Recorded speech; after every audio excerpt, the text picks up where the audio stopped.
கர்த்தருக்குள் பிரியமானவர்களே, உங்கள் யாவரையும் ஆண்டவராகிய இயேசு கிறிஸ்துவின் நாமத்தினால் வாழ்த்தி வரவேற்கிறேன்.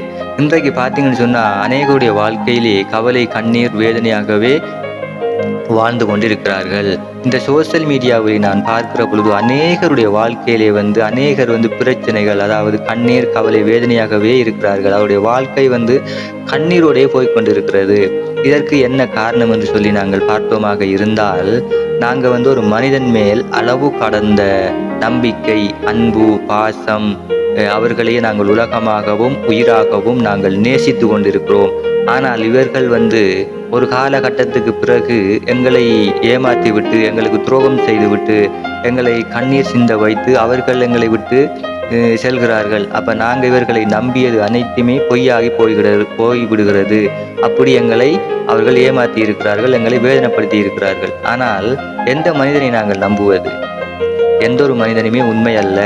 அப்போ ஒவ்வொரு மனுஷனும் ஒவ்வொரு மாதிரி மாறிக்கொண்டே இருக்கிறான். இன்றைக்கு ஒரு மாதிரி மாறுகிறான், நாளைக்கு ஒரு மாதிரி மாறுகிறான். ஆனால் நாங்கள் வேதத்திலே பார்க்கிற பொழுது எபிரேயர் 13ஆம் அதிகாரம் 8வது வசனத்திலே இயேசு கிறிஸ்து நேற்றும் இன்றும் என்றும் மாறாதவராயிருக்கிறார். அல்லேலூயா. அப்போ அவர் மட்டும்தான் மாறாதவர். அப்போ நாங்கள் மனிதனை நம்புறதை பார்க்கிலும் கர்த்தரை நம்புவதே நலம் என்று சொல்லியும் நாங்கள் வேதத்திலே பார்த்துருக்கிறோம். அப்போ நீங்கள் இன்றைக்கு மனிதனை நம்பி இன்றைக்கு ஏமாந்து போறீங்களா? மனிதனை நம்பாதீங்க, சரியா? ஆண்டவரை நம்புங்க. ஆண்டவரை நம்புகிற போது உங்களுக்கு எல்லாமே நல்லது நடக்கும். அப்ப ஏனென்று சொன்னாங்க, இன்றைக்கு ஆண்டவராகிய இயேசு கிறிஸ்து நேற்றும் இன்றும் என்றும் மாறாதவராக இருக்கிறார்னு சொல்லி நாங்கள் வேதத்திலே பார்க்கிறோம். அதே போல கர்த்தர் இன்றைக்கு உங்களை பார்த்து சொல்கிறார், நான் மாறாதவர் என்று சொல்லி. நான் மாறாதவர், நான் இன்றைக்குமே மாறாதவர் என்று சொல்றார். அப்ப நாங்கள் இன்றைக்கு மல்கியாவிலே நாங்கள் பார்ப்போம். மல்கியா 3ஆம் அதிகாரம் 6வது வசனத்திலே பார்க்கிற பொழுது, நான் கர்த்தர், நான் மாறாதவர், ஆகையால் யாக்கோப்பின் புத்திரராகிய நீங்கள் நிர்மூலமாகவில்லை. அல்லேலூயா.